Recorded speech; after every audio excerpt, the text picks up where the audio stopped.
Hello everyone, welcome back to the channel. Today we're going to be covering a Sky Striker deck profile, and this will be for the May format in the Blazing Dominion format.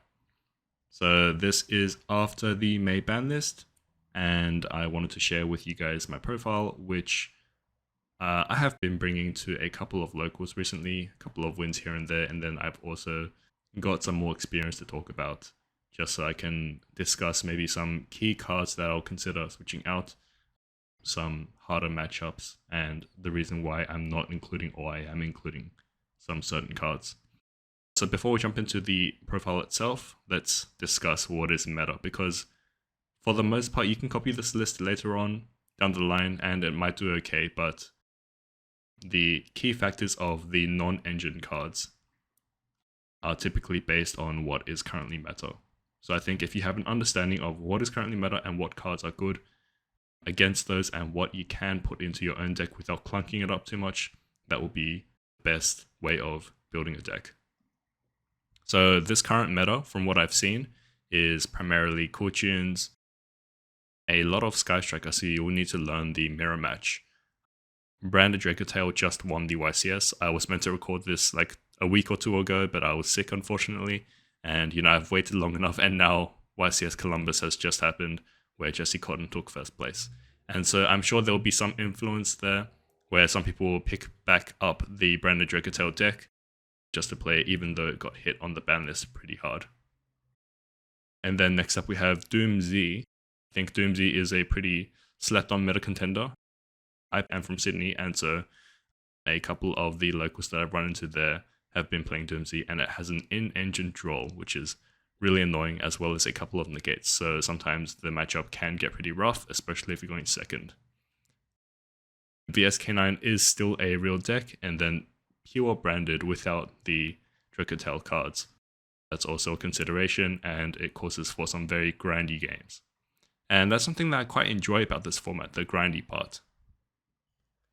I think out of the last couple of locals that I've played, branded and striker mirror matches were some of the grindiest games that I have played to date. And so it's all about understanding how you can resource manage so you can survive till the next turn, and you can also outgrind your opponent in the end. Those are two very important things to consider. And another factor is when you're playing a striker, when you're starting off, I think the cards are quite simple to understand, and people always say like there's a very high skill ceiling, but it's quite easy to get into striker. A big tip that I have for the beginners is to kind of change your mindset from trying to play some blowout cards like Raigeki, Lightning Storm, Duster, to then try and OTK your opponent, because the game is a lot more complicated than that. It's about trading interactions and then grinding resources to then outgrind your opponent in the end, with lack of a better word. Okay, with all that rambling aside, let's jump into the profile and I'll show you guys some of the strange tech choices that I have in my deck.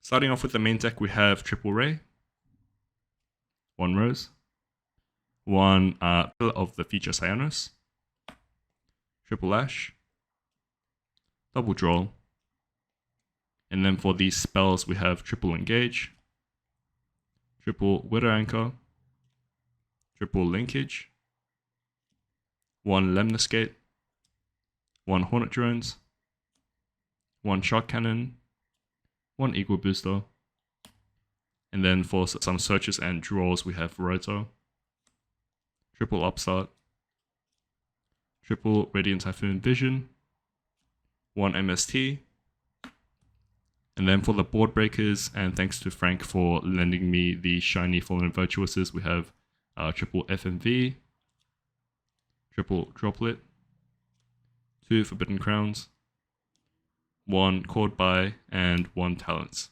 And that's the entire main deck, making a total of 41 cards. Next we have the extra deck. We have Triple Zero,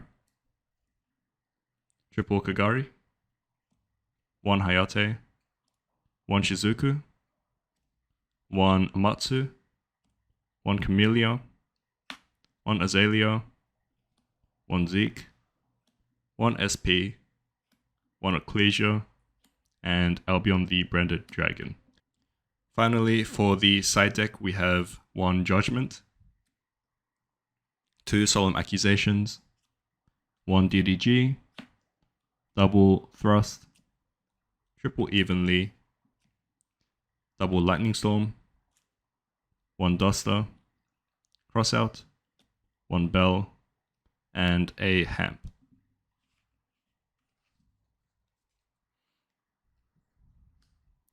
Okay, to lead the discussion into my deck choices, or rather my card choices, I wanted to first pick out a couple of cards that are new additions or changes from my previous deck profile, and this was about 2 months ago or so. Before we continue, a super quick message.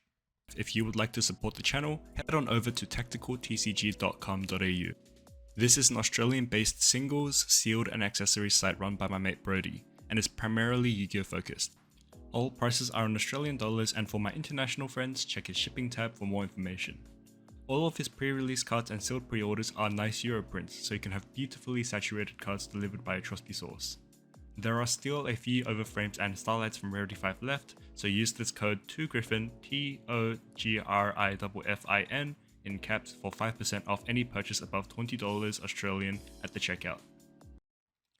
So here I've got a small pile of cards where I've either added or removed from my main or extra deck, just some different card choices, I suppose. So starting off with Forbidden Crown, this card was super slept on last format, but it wasn't as good, which is why it's seeing a comeback this format as a pretty relevant mainstay staple. Most people are choosing to still side this as a going first card, and that's something that we previously did, but I feel like in our current meta format, it's worthwhile main decking. It effectively trades for a negate, and is especially really good into certain matchups such as Cool Tunes, where you're able to not only deny an effect and negate, but also the potential for follow-up through stopping it from being used as material. It's also particularly good against Striker, because you're able to kind of just force your opponent to stop linking off with whatever they currently have on board, unless they choose to chain. The fact that it's also a non-targeting spell and can't be responded to by monsters is an added bonus. Next card is Pillar of the Future Cyanos. So I feel like this card is actually not being played by anyone at all. You do have the issue of being hand trapped on this and potentially ending your own turn. However, I think it is still a really good card, and a big reason why I'm including it is because it's able to help me recur Rose if it does get banished. That is not to say that a banished Rose is the end of your gameplay, because you are able to play through without having that Rose in the graveyard to recur through your 0. It just means that you have a little bit less utility in your toolbox. But me in particular, I really like playing the Cyanos, especially because I'm not playing Desires anymore. So the effect of Cyanos, in case you weren't familiar, is that you can discard a spell for cost to special summon Cyanos from the hand, and then on normal summon or special summon, you can special summon a Rose from your deck or graveyard. However, you are then machine locked in the extra deck. It then has a second effect where you can banish the Cyanos for cost to add back or special summon Rose from your graveyard or your banish zone. It also is a light, making it a really good link target into Azalea or Engage 0. Next up is John Lockbird. This has moved from my side deck into the main deck. I feel like in this current format, it is just quite a good card. Into Cool Tunes, it does a little bit depending on whereabouts that you draw them and where you're able to draw them, and it also depends on their hand. Sometimes it does very little, but most of the time it can at least stop some rotary searches. Good players, however, will try and combo the rotary with the search off of the level 4.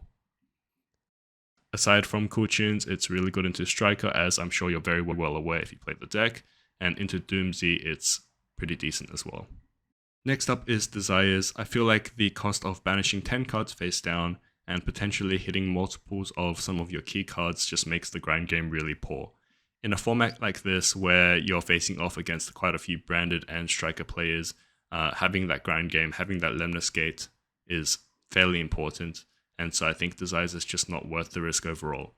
In the previous format, where some of the games were a little bit less grindy, I'd say that it was very fair to include, and I myself played it at 3 as well. However, I think going into this format, it just isn't good enough, especially because you're forced to play some other bricks such as additional copies of Rose or Lemniscate, and these two cards you generally do not want to draw ever.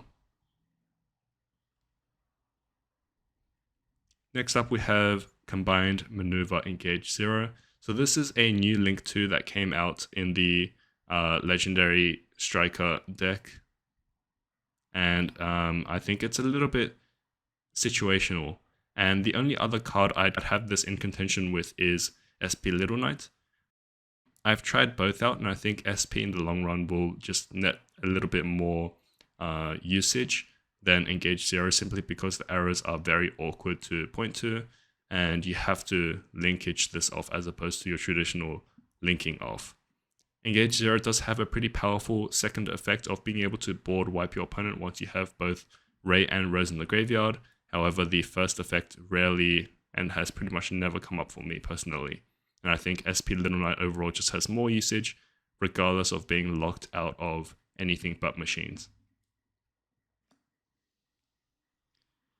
Now, Typhon is a card that Ryan Yu personally played this YCS. I feel like it's probably not worth the deck slot just because it's so situational once again, where you're being forced into this position where you're trying to push against an opponent who probably has the upper hand already. It is quite nice to be able to play spells and continue playing on your opponent's turn if you have linkage set, because you're able to summon Typhon, use its effect, attack something, and then also set linkage to summon 0 next turn. However, I still feel like Typhon is a pretty rough monster to keep in the extra deck with that one slot because you're pretty tight on space already. And then we have Super Poly. So I feel like Super Poly was a card that most people are opting to play either with or instead of Fallen and Virtuous. I feel like Fallen and Virtuous is just too good of a card to exclude. Super Poly does have its niche uses, and for the most part it does hit most decks. You're able to summon Garura or Mud Dragon, or even against Cool Tunes you're able to play the Sea Monster of Theseus.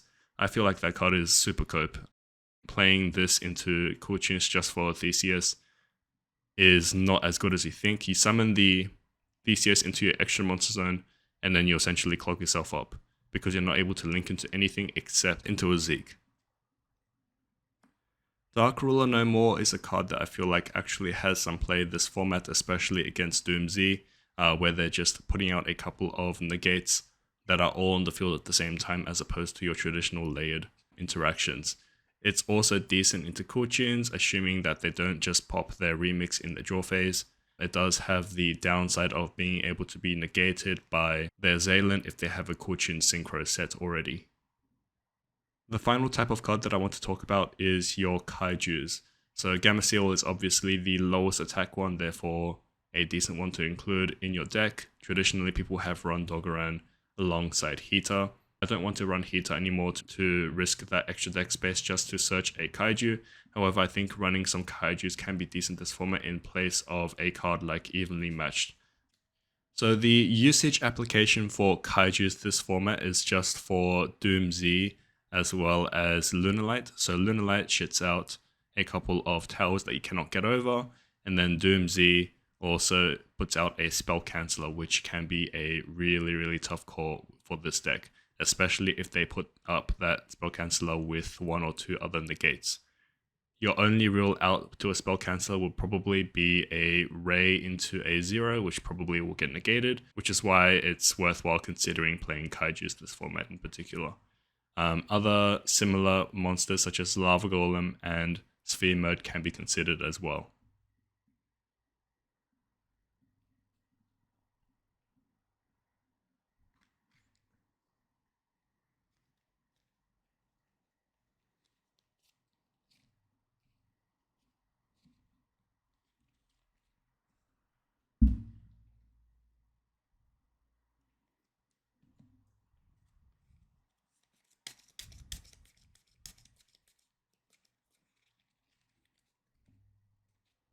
What I'm going to do now, as I am packing my cards back up, is I'm going to do a couple of test combos.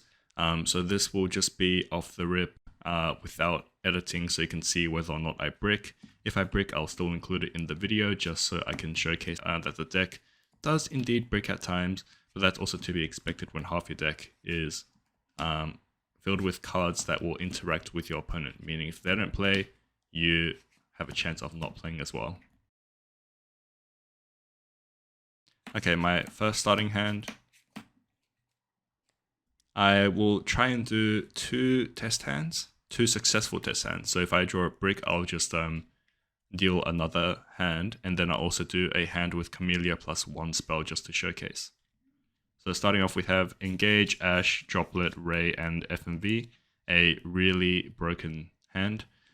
So starting off, I'll probably go with the Engage first. So Engage is going to search out your Hornet Drones.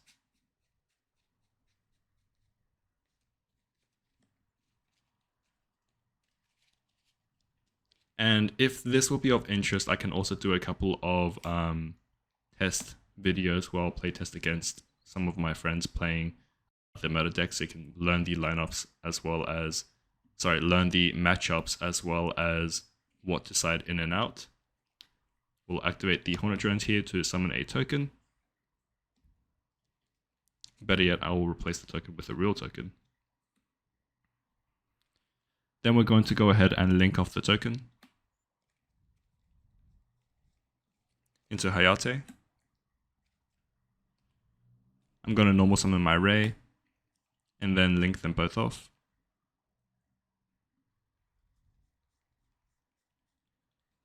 Into a Camellia. I'm going to use Camellia's effect here just because we already have 2 spells in grave, we might as well fill it up with 3.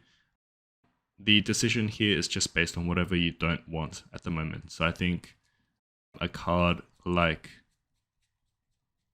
Shark Cannon probably isn't the best card to keep here. It needs to be a spell, and Eagle Booster I feel like would have its applications, especially if your opponent doesn't activate any cards. You can search a Eagle Booster with the assumption that they might be playing a board breaker build. And then you're going to link the Camellia off into a Kagari. Kagari's effect will activate here. If they Veil or Imperm this, you have Fallen and Virtuous to pop your own Kagari. You're going to target the Engage to add back. Then you're going to activate the Engage, and we're going to try and search for a linkage here to go into 0 for the extra Engage. And we're going to chain Fallen and Virtuous targeting the Engage, sending the Albion for cost. On resolution, we're going to check the graveyard, and we have 3 spells in total with the destruction of Engage, and so we're going to be able to search and draw one.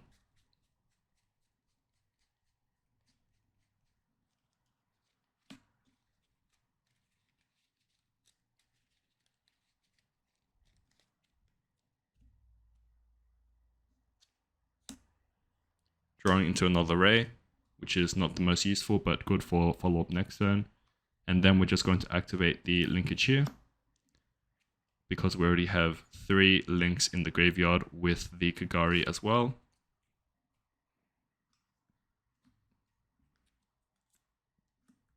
We're going to summon out 0. With 0's effect, we're going to add an Engage from the graveyard. Reason why we're counting links is because we want to consider Lemnis Gate and how many we can bounce back. Typically, I'll try and go for 6 in total, so 3 links or 3 monsters in total, including Rose or Ray, as well as 3 striker spells. And then the reason why we're adding Engage from the graveyard is so you can maximize your chance of drawing a second copy of Engage. So we're going to activate Engage again. Now my decision making here will depend on whether or not my opponent has hand trapped me. If they have, I'll probably go for the Lemnis Gate. If they haven't, I'll probably go for the Eagle Booster. But in this instance, it really depends. It's not like a black or white. So sometimes I'll just go for Lemnis Gate because I feel like there's a good number of cards in the graveyard already. And let's see if we can draw into another copy of Engage. Into a 3rd Ray. Ah, great. And so this will be the end of our turn. We have an Ash in hand as well as 2 face downs, one being Lemnis Gate, the other being Droplet. And on your opponent's turn, you can tag out with 0 for 1 pop into a Rose and a Ray. You can Droplet the rows away if you want to. You also have 2 bounces with the Lemnis Gate, as well as some more follow-up with Kagari being summoned off Ray. As I was packing up, I forgot that you also have Albion during the end phase to set another Fallen and Virtuous. Something that's interesting about Fallen and Virtuous is that you're also able to summon from the graveyard, use the second effect. So if you have an Ecclesia monster in your field or graveyard, target one monster in either graveyard, special summon it to your field. So you can special, let's say, if they try to use Rinbrim's effect in the graveyard when you're playing against Branded, and you already have the Ecclesia in the graveyard, you can use Fallen and Virtuous, target their own Albaz, and then summon it to your field instead of having your monsters fused off. Apologies for the cut there, I actually ran out of recording space just because my phone does not have that much storage at the moment. So we're going to keep shuffling, and I promise I didn't cut because I drew a bad hand. But this will be the next hand after a fair few shuffles. So this is an example of a brick hand, depending on what this upstart draws, but there only is so far that you can go with one upstart. So we'll try an upstart to try and start a combo, and nope, we have no combo started. As I'm editing this, I realized that this going second actually can start a play as well with Camellia. You upstart into the Widow Anchor, and then on resolution you can use Widow Anchor with a combination of Shark Cannon targeting one of your opponent's graveyard monsters, and then you can droplet send both. Assuming you're negating monsters, so that's not the one that you Widow Anchored, you can then take both monsters and then make Camellia. If you haven't used Ash, you can also normal summon the Ash to start the combo. And so we're just going to set 4 and simply pass there. That was a quick showcase of that second hand, so let's do another real hand. If we brick again, it's just how it is.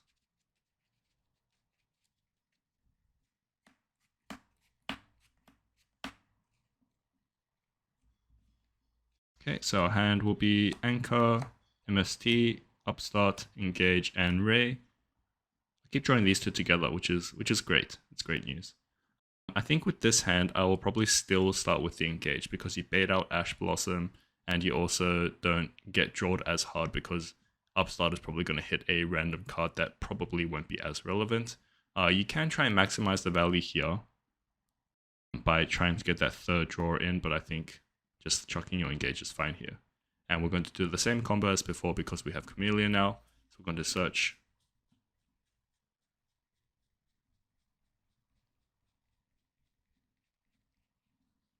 for drones.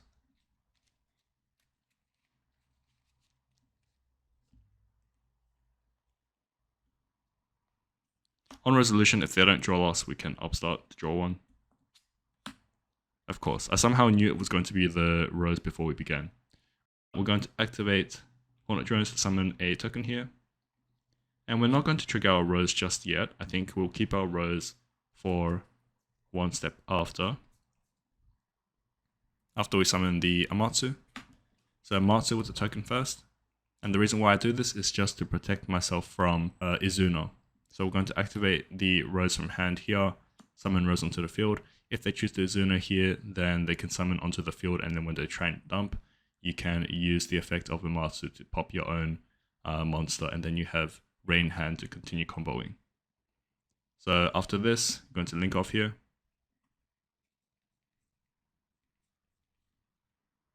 And the other consideration is, even if they try to Izuna you here, at least if you have something like Anchor, you can then anchor their monster, whereas if you had Rose on the field, you couldn't. Camellia is going to activate here to put our third or fourth spell into the grave. And same logic, we're just going to dump something that we don't think is as relevant right now, and it's probably still Shark Cannon.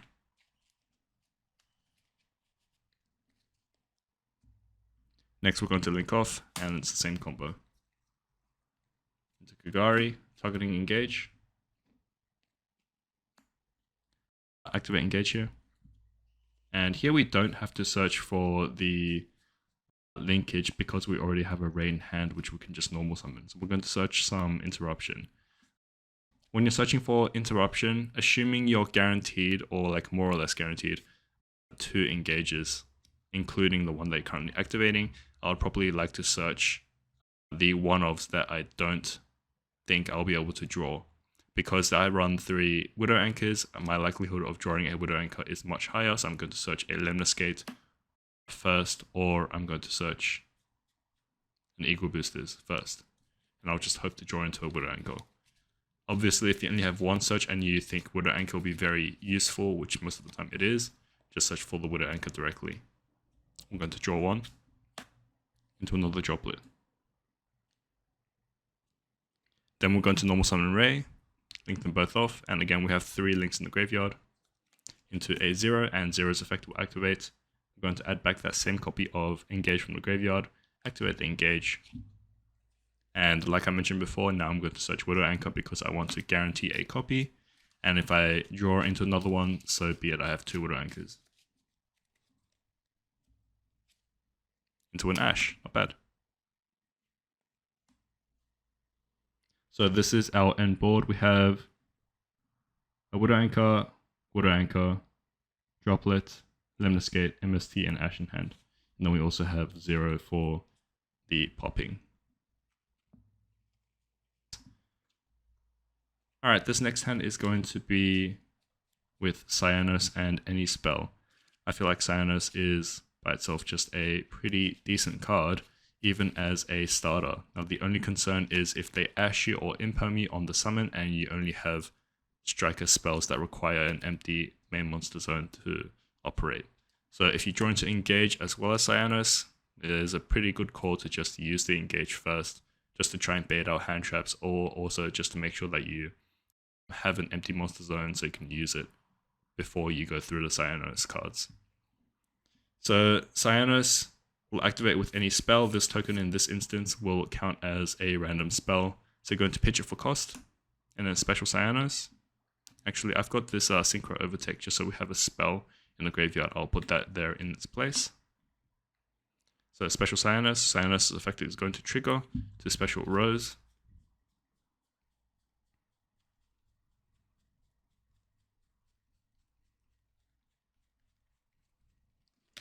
And as I mentioned before, Cyanos is also light, so them both being light allows you to go into Azalea if you already have 4 spells established, or if you just want to remove something. Also Engage 0 if you feel like that's the right play at the in your position. Then we're going to link them both off.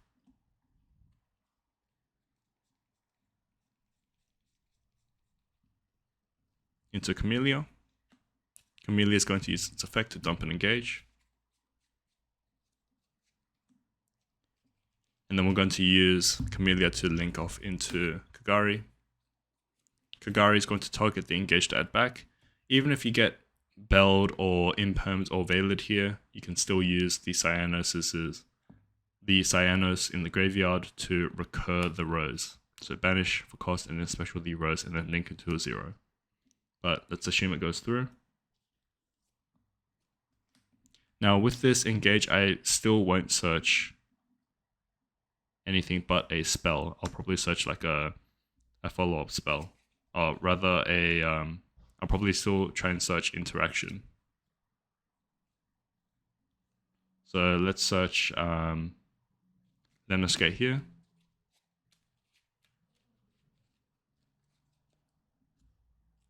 And then we're going to use Cyanos in the graveyard, banish for cost, special Rose. Here if you want to, you can also link off and just dump another link into the graveyard. So let's say you summon a Hayate, and then link both the Hayate and the Rose off into the 0. So you now have 2 spells in the graveyard, and a Lemniscate. You're going to search with 0. With this 0, I'm going to search from the deck for a copy of Engage.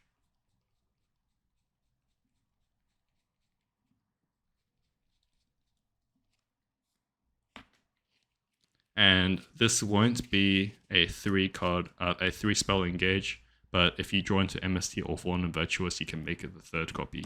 So we're going to engage here. And you'll have 2 interruptions as well as 3 other cards because you started with Cyanos and 1 random spell. Alright, that's going to be the end of this deck profile. I hope you guys enjoyed this video. If you have any thoughts or comments, please feel free to share them in the comment section below. I'm always ears and I'm happy to explain whatever it is, or if you have thoughts on what cards might be better, then feel free to share those as well. It's always interesting to read up on your thoughts. Hope you guys have a lovely day, and I'll see you in the next video.